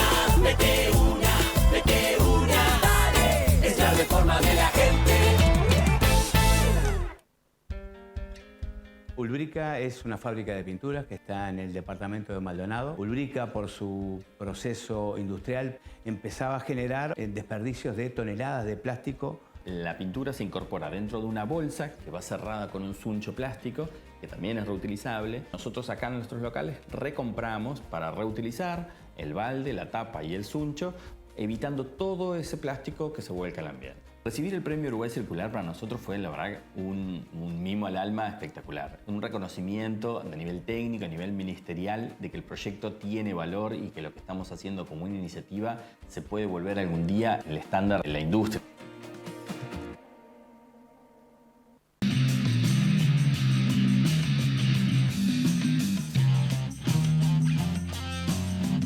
Volvemos con Legítima Defensa Segunda Dosis. Gracias a todos y todas los que nos están acompañando y a los que están haciendo los comentarios, poniendo like, haciendo donaciones. Qué importante, Poppy, que son las donaciones de la gente. Porque entre hacerse socio y socia, que hay miles de socios por suerte, gracias por eso, y las donaciones van financiando han permitido que estemos en la 5ª temporada de Legítima Defensa, la 4ª de Segunda Dosis y la 3ª de Macondo, que es medio que impactante, ¿no? A veces la gente no dimensiona, o nosotros mismos no Es dimensionamos. una forma de participar, ¿no? Es una forma de dar la disputa en la comunicación. En un país donde nosotros instalamos, fuimos los primeros que hablamos de eso, había un blindaje. Y que, claro, ¿cómo ha quedado demostrado ese blindaje, Popi? Con los millones de dólares, pesos que le han dado a los canales. ¿O no es verdad? Bueno, Popi. A los canales privados, ¿no? A los canales privados, sí. Tenemos que conversar de algunas cosas que han pasado, que vienen pasando en la campaña, que han pasado esta semana. Te propongo iniciar por lo que trascendió, fue la decisión del presidente de pedirle, aunque el presidente ha dicho que no fue su decisión, pues claro, es violentamente inconstitucional que el presidente decida sobre un ente autónomo, pero le comunicó o le dio su visto bueno a la presidenta Antel para reexaminar la causa del Antel Arena. Pero eso es, se me ocurre un símil que es cuando la reunión en el piso 11, entrar por el garaje, ¿no? Pasé a saludar. Sí, la iniciativa de la reunión fue del presidente. Esconder la mano. Y acá es más explícito, me parece, porque cuida la forma, ¿no? Porque cuidó la forma cuando lo de H y la FLUB y Maciel, y cuida la forma acá también, porque no es que fue una orden expresa, ¿no? Expresa públicamente, digo, ¿no? Bueno, eso se trascendió en el diario El País. Sí, sí. Y en todos los canales. Él le dice, no, me pidieron... No. De hecho, la presidencia de Antel ni siquiera consultó a la jurídica de Antel. Porque lo primero que vos tenés que hacer, si tenés un informe, un dictamen, que en última instancia falla contra el interés de lo que planteó el directorio de Antel, es consultar a ver qué te dice la dirección jurídica. Que para eso los tenés, además. Sí, ya es curioso que hayas pedido que un abogado externo a Antel llevara adelante la causa. ¿Por qué? Gustavo Bordes, contratado, siendo observado el gasto y reiterado. Yo me imagino la observación del gasto de haber dicho, le deben haber dicho, pues Antel tiene una dirección jurídica, ¿no? Bueno, contratás un abogado, lleva la causa. Te dan ese dictamen, tenés que pedir la jurídica del ente, a ver qué opina. Porque si no estás gastando plata de Antel, porque esto cuesta plata, el abogado le cobra a Antel. Sí, pero además trasladás a la esfera judicial una discusión que tiene que ser política, en todo caso. Si ellos entienden que fue un derroche, ¿no? No, ellos entienden que es un delito. Sí, pero después que te dicen que no hay delito, ¿por dónde lo podés abordar? ¿Judicialmente? Por ningún lado. ¿Vos viste lo que es el dictamen del fiscal Claro, Machado? por eso te digo. Pero siempre fue un problema de decir, se gastó mucha plata en los entes, se gastó mucha plata en Antel, ¿no? Se hizo el Antel Arena que decían que no estaba dentro de los cometidos del ente. Incluso el informe decía, ¿no? Cuando se buscó cómo se han hecho los otros Anteles de otras empresas de telecomunicaciones, en Wikipedia, ¿no? En Wikipedia buscaron. El informe, digo. Buscaron en uno que se llama... Wikipedia, y también en un artículo de prensa de La Nación, y una cosa que bajaron de la página web de Radio Caracol. O sea, una chantada, le faltó Rincón del Vago. Sí, sí. Que no tendría ninguna novedad, porque en Argentina me acuerdo que uno de los juicios famosos que hizo este juez, ya fallecido Bonadío, contra Cristina Kirchner, había agarrado la pericia de Rincón del Vago. O sea, que no hubiese sido tampoco una novedad. Pero bueno, el fiscal Machado, yo lo expliqué acá en este programa, porque me leí todos los 88 páginas del dictamen, lo deshace punto por punto. No hay elementos. Claramente no hay elementos para pedir un reexamen. Porque el reexamen es tan contundente el fallo que es difícil que el reexamen cambie algo. Porque además es en la primera etapa. Escuchame, Popi. Vos presentás una denuncia y la primera etapa, ¿cuál es? Que el fiscal diga, esto le doy andamiento o no. No le doy. El fiscal que es el responsable de acusar. O sea, es el tipo que tiene el cometido de ser como el abogado de la parte denunciante. Sí, claro. Si el fiscal te rechaza, es que te rechazó. Es como, es la nada mismo lo que hiciste. Porque otra cosa sería si el fiscal encuentra algún indicio, lo manda y es el juez, en última instancia, el que después rechaza. Pero no, esto no pasó ni el fiscal. O sea, ¿qué Por reexamen? eso yo te digo, si no hay indicios de delito ninguno, Y no hay nada, ¿no? ¿qué te puedes agarrar vos? Que se gastó demasiado. ¿Qué te puede agarrar, digo, la coalición, no? Yo lo que creo es que lo que quieren es que esté varios meses más. Por supuesto, pero yo lo que te digo es, ¿por qué de vuelta a un fiscal? ¿Por qué de vuelta a la justicia? Manejarlo de otra manera, si querés. Si querés seguir embromando y enturbiando la campaña electoral, ¿no? Podés decir, bueno, se gastó mal, yo qué sé. ¿Viste? Pero cuando no, que la idea es poner bajo observación judicial todo lo que ha hecho el Frente Amplio, ¿no? Pero ya lo hicieron, Popi. Todo este periodo. Pero lo van a seguir haciendo. Pero le fue mal, Popi. Sí, le fue mal, claro. También le fue mal con Gas Sayago. Le ha ido mal en general. Acordate lo del Mides. Sí, La gente ya se olvidó de lo del Mides. el café vencido. Pero es increíble. Las auditorías que iban a hacer del Mides entraron con el programa este de Santo y Seña. Entraron a unos depósitos, ¿viste? Que hicieron para mostrar, no me acuerdo si era un motor que había ahí, una cosa, unas sillas de ruedas que no se habían entregado, pañales, no me acuerdo qué cosa. Café vencido. Café vencido, Popi. Y todo eso te quedó en la nada. Como quedó en la nada, prácticamente todo. Lo único que no les quedó en la nada fue lo que hizo Diego Pérez, el fiscal Diego Pérez, con Sendoya. Pero eso es impresentable. Lo que pasa es que Diego Pérez es el mismo fiscal que hacía informes para la presidencia del resto de los fiscales. Es un tipo que... alguien me mandó la historia de Diego Pérez. Cómo entró al Estado, todo. No la conozco. Pero me la mandaron. Después la voy a chequear y la voy a contar. Porque tiene una historia que explica un poco sus conductas, ¿no? Pero primero la tengo que chequear. Estoy seguro que es cierta, pero primero la voy a chequear. Bueno, después nada, Popi. Claro, pero ¿qué van a hacer? Vamos a ponernos en la cabeza de ellos. ¿Qué van a hacer? Y yo qué sé. ¿Entregarse? No. No, pero en algún momento puede empezar a discutir política. Bueno, pero eso, yo creo que eso tiene que ponerlo la oposición, para obligarlos a discutir política, ¿no? Te digo, bueno, ¿qué pasa con el sistema de salud? ¿Qué hay que hacer? ¿Por qué está así? Que lo ha hecho el Frente, ¿no? Incluso una diputada que venía acá, Lucía Echeverri, ¿no? Lucía, muchos diputados vienen acá. Lucía ha venido varias veces. No, pero con el tema de salud, te digo. Porque ella estuvo trabajando mucho el tema de salud en el Parlamento. Entonces hay que meter ese tema. ¿Qué va a pasar, por ejemplo, con el tema de seguridad, está claro, con el tema de vivienda y asentamiento? ¿Qué va a pasar con las empresas públicas y el hidrógeno verde? ¿Viste que el presidente ANCAP quiere participar y le dijeron que no? Vi. ¿No? El Ministerio de Industria le dijo que no. Que no. A Stepanisic. Entonces, esas cosas hay que empezar a meter. Yo creo que eso.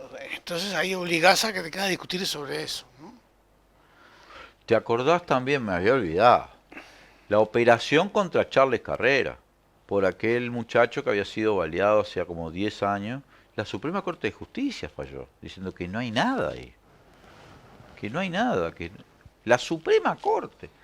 No, ha sido tremendo el intento de judicializar sin éxito. No, pero además con cosas, por ejemplo, todo lo del hospital policial, que se atendía mucha gente. Que después tuvieron que renunciar, tipo Calabria, ¿no? Sí, podrían haber renunciado varios porque atenderse se atiende. Y el padre del presidente se operó. Es que es una... Y mirá lo que... Y eso te lo hace un gobierno que... ¿Vos viste el informe del Ministerio de Defensa sobre lo que hizo Irene Moreira? ¿Y las declaraciones de Irene Moreira? Porque el informe de la auditoría es, pero lapidario. Sí. Se entregaron discrecionalmente, Se llamaba arbitrariamente. ventanilla libre, ¿cómo se llama el mecanismo ese? Que era ella que daba la orden. De Sí, por mail, es de interés de la ministra. Pero además no es verdad que todos los casos hayan sido para personas que... Hay casos ahí de gente que ganaba, no sé, 70, 80 mil pesos y no tenían ni hijos a cargo. O sea, no es que se lo daban solo a una persona, sí tenía situación de violencia de género, pero no.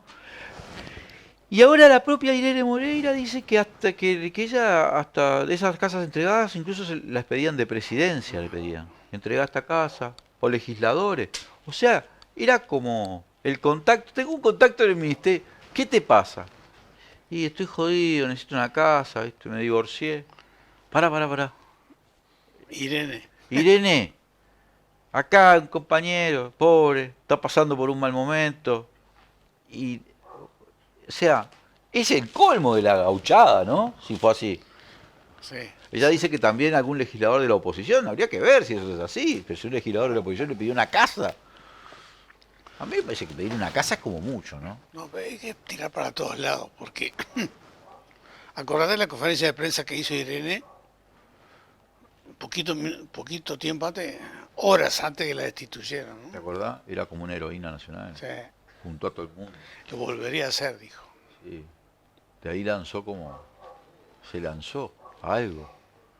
Pero se ve que no había arenita, ¿no? ¿Te acordás que eso que decía tirate que hay arenita? No había arenita. Pero sale también, por ejemplo, Popi, no sé si lo viste, que no sé bien cómo fue. ¿Te acordás del caso del ministro de Turismo, denunciado por la empresa aquella de publicidad? La empresa de Estonia. Está bajo la titularidad de un chipriota, un jubilado chipriota. Kirma era, ¿no? Creo que sí. Porque pidieron un informe a Chipre, no sé cuánto, y es un jubilado.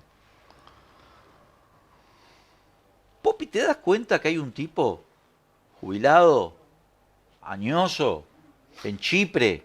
Que tiene una empresa que brinda servicio a todo el mundo. Un descendiente de la civilización minoica que va caminando por la feria en Chipre pidiendo, no sé, damascos, sandías, dátiles, y no sabe que tiene una agencia de publicidad que le está vendiendo a Cardoso, el Ministerio de Turismo del Uruguay, país que no debe ni registrar.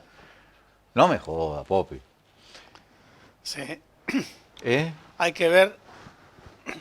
Yo creo que una de las cosas que dice de frente tiene razón, que era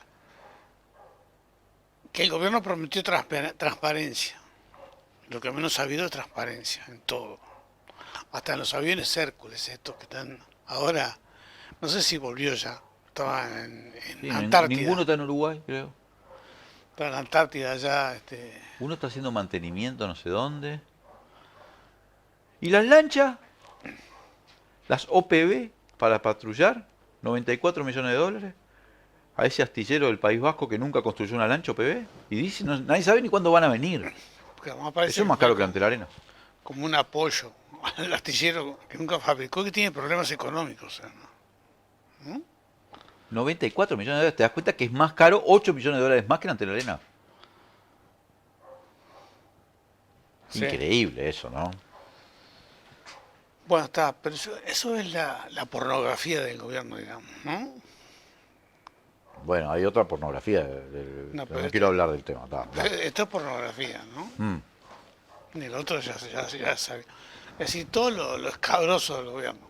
Pero yo insisto que me parece que la oposición tiene que poner otros temas sobre la mesa, ¿no? Que son los que te decía recién. Porque está claro que el tema de la transparencia es un factor que hace la política en general, todo, ¿no? Pero también los problemas de la gente, más allá del tema de seguridad. Porque como decía Mario recién, no se resuelve en 5 años el tema de seguridad. Va a costar. Y vos decís que no están haciendo propuestas, porque yo, por ejemplo, escuché el otro día a Yamandu Orsi, que estuvo en Artigas, que está recorriendo el interior, hablar de la necesidad de profundizar el Sistema Nacional de Salud, la reforma de salud. ¿Cómo? El problema es cómo. Carolina Cose se reunió en el Teatro Galpón con los cooperativistas de vivienda para trabajar proyectos. Ahí sí, bajar impuestos del planteo. ¿Sí? O sea, hay planteos que tienen que ver con lo programático. Capaz que todavía, como es la interna, Sí. no están... Sí, pero más yo creo que va a ser, tenés razón en algo, va a ser parte del plan de gobierno, que sería la segunda etapa, ¿no? Pero igual de cualquier manera hay cosas que hay que ir poniendo en la cabeza de la gente, porque vos necesitas salir de todos los problemas que tiene Uruguay con participación de la gente, con la gente convencida de que ese es el camino, ¿no? Y eso no se hace simplemente en campaña electoral, hay que hacerlo. Hay una frase famosa de Tabaré Vázquez, no sé si te acordás, aquella de que las elecciones no se ganan en una campaña, se ganan en 5 años antes, ¿no? Trabajando y trabajando y trabajando y trabajando. Me parece que es eso. Y más allá de la denuncia de toda la corrupción y la falta de transparencia, hay un aspecto que hay que machacar, así como se machacaba antes de ganar en el 2004, tenemos que ir a un sistema de salud único, nacional, tenemos que ir a una reforma tributaria. Entonces, ¿qué es lo que tenemos que ir ahora? Yo qué sé, Mario planteó un sistema nacional de cuidados con un shock. No, está bien. Tenés que plantear ese tipo de cosas, ¿no? Ahora, tomando en cuenta esa frase que vos recordabas de Tabaré, sobre que las elecciones se ganan en los 5 años. Ya sabemos lo que ha pasado con el gobierno en estos 5 años, hemos discutido, durante los 5 años hemos estado discutiendo, charlando un poco el día a día. Pero, ¿cómo te parece, si tenés que resumir, que se movió el Frente Amplio estos 5 años? Porque yo tengo una evaluación, que después la quiero compartir contigo, que es bastante positiva, pero no sé cómo la ves vos. En esa lógica de Tabaré. Sí, yo creo que ¿Hizo como los deberes el Frente para ganar? ¿Eh? ¿Hizo como los deberes el Frente para ganar? Hizo deberes. Tuvo un primer periodo del costó acomodarse, ¿no? Y como dicen algunos, yo creo que el plebiscito de la LUC ayudó a encontrar una respuesta. Pero después lo veo en algunas cosas medio poco centrado en los aspectos esenciales. Por ejemplo, yo he escuchado dirigentes, voy a ejemplos particulares, dirigentes del Frente diciendo que el déficit fiscal es mayor que el dejó el gobierno del FA. No es así. No es así. El déficit lo bajaron en el 2023, está en 3,5, menos de 3,5, ¿no? La inflación la bajaron, está en 4,7. Ahora, ¿cuál es el problema? ¿Por qué bajó la inflación? Porque lo que decía Mario, el dólar planchado o bajando, el crédito encarecido, ¿no? La baja del consumo. Es decir, hay una cantidad de factores que te llevan a eso. Y que haya bajado la inflación no quiere decir que la gente viva mejor. Porque los salarios no son lo que eran antes, porque los nuevos trabajos son de salarios menores, porque hay mucha informalidad, mayor informalidad. Entonces, en esas cosas hay que centrar el discurso, me parece. Y no tanto está bien enmarcar los aspectos de la corrupción y lo de Astesiano, Marcet, todo lo de la torre ejecutiva, ¿no? A mí me parece que comparto muchas cosas que las que estás diciendo, pero si miro los 5 años, pienso, el Frente le costó acomodarse al principio, era una derrota, era difícil, pero... Una derrota inesperada. Y además vino la pandemia, todo muy difícil, nos costó acomodarnos a todos, en el Uruguay y en el mundo, ante una pandemia, que el gobierno usó muy bien, el sentido de usar la pandemia para hacer, ¿no? Aprovechó esa circunstancia para hacer política. Cosas. Claro, sí. Pero después el Frente hizo, y el Movimiento Popular, una excelente estrategia de campaña de recolección de firmas, con el tema de la LUC, forzando un plebiscito que perdió por muy poquito. Sí, en medio de la pandemia, Marco. En medio de la pandemia, una cosa heroica, El Frente hizo un buen congreso autocrítico, con buena discusión y buen documento.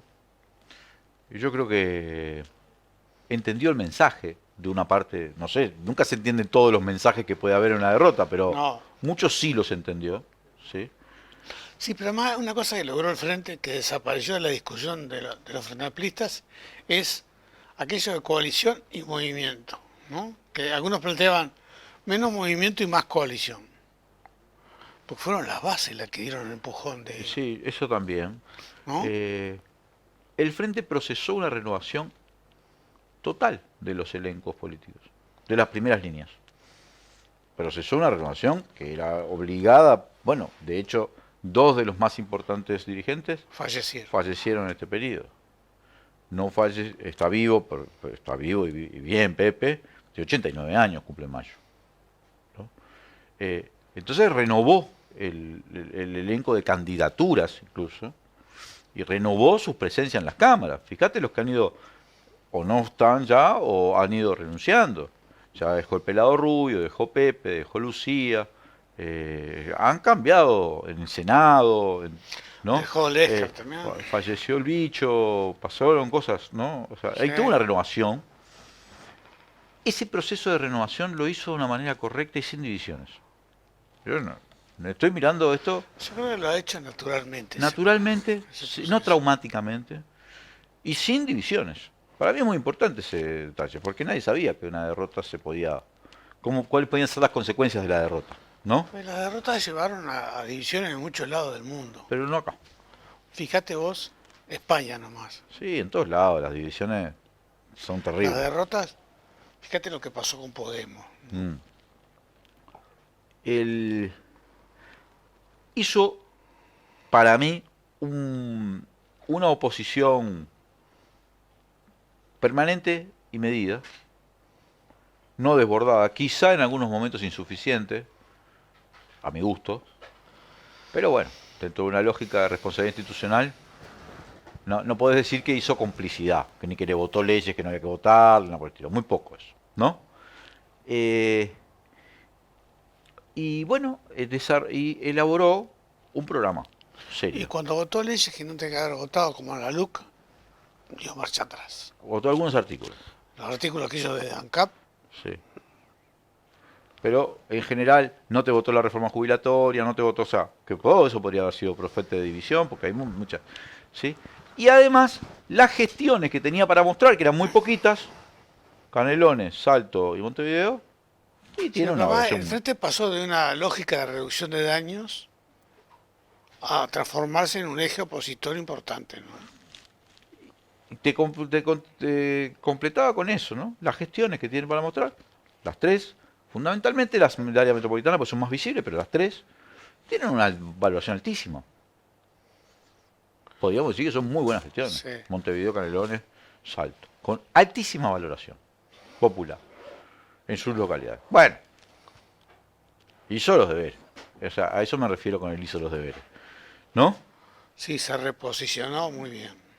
Porque podría esto haber demorado 15 años o 10, y lo hizo en poco tiempo. Sí. Eso para entrar en esa frase de Tabaré, que yo coincido. Obviamente que también el adversario juega, y el adversario hizo todo, no sé si todo, pero hizo mucho para que le fuera mal. También hizo cosas para que le fuera bien, como tenía todos los medios, pero hizo mucho porque ha sido desprolijo, sobre todo no ha sido transparente. Pero la lógica conservadora, ¿no? Lo que me parece que lo nuevo del escenario político es la reaparición de una lógica conservadora, ¿no? Que se ve en alguna gente de Cabildo con todo el tema del género, la familia, ¿no? Bueno, los presos en Domingo Arena, ¿no? Yo escuchaba en Macondo a ustedes, no sé si qué iba a pasar el 24 de marzo en Argentina. Hoy. Y hoy es la conmemoración Pero había rumores del golpe de Estado en Argentina. Que podía haber alguna especie de indulto, ¿no? Bueno, ha trascendido, yo no creo que... No Se estoy al anima tanto de que estén... pero ha trascendido... El gobierno de Milei es ultraderecha y provocador, no es solo en el plano económico, en todos los planos. Pero no sé si tiene condiciones para eso. Bueno, parece tener condiciones para cualquier cosa, porque hace cosas así, indultar a los represores. Pero bueno, hay que denunciar que el Ya hubo una jueves ley de pasado... indulto, ¿no? ¿De Menem no hubo? Sí. Punto final, ¿no fue aquella ley de punto final? No me acuerdo.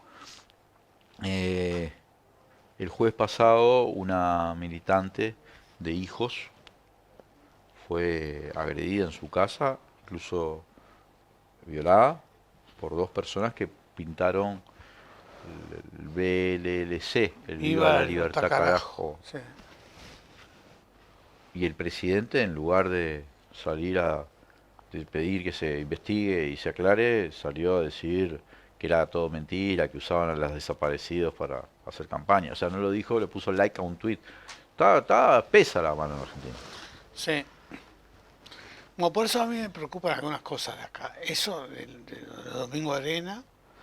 Estamos lejos de eso igual todavía. Estamos ¿no? lejos, pero tenés la ofensiva contra toda la nueva ley, los nuevos derechos, ¿no? Va a haber un acto en el Obelisco en defensa de la vida. Mientras en Francia imponen la legalización del aborto en la Constitución, acá hay movimientos para eliminarlo, ¿no? Sí, pero creo que son débiles, ¿no? Son débiles, pero persisten. Mi conclusión de lo que habíamos arrancado esta conversación, antes de terminar el programa, Popi, es que con esta decisión de reexaminar la causa ante la Arena, el presidente, que ya había ingresado en la campaña haciendo un raíz de medios, ingresó totalmente en la campaña electoral. Pero además está recorriendo el país permanentemente en todo. ¿Viste? Está en campaña. Está en campaña. Está en campaña.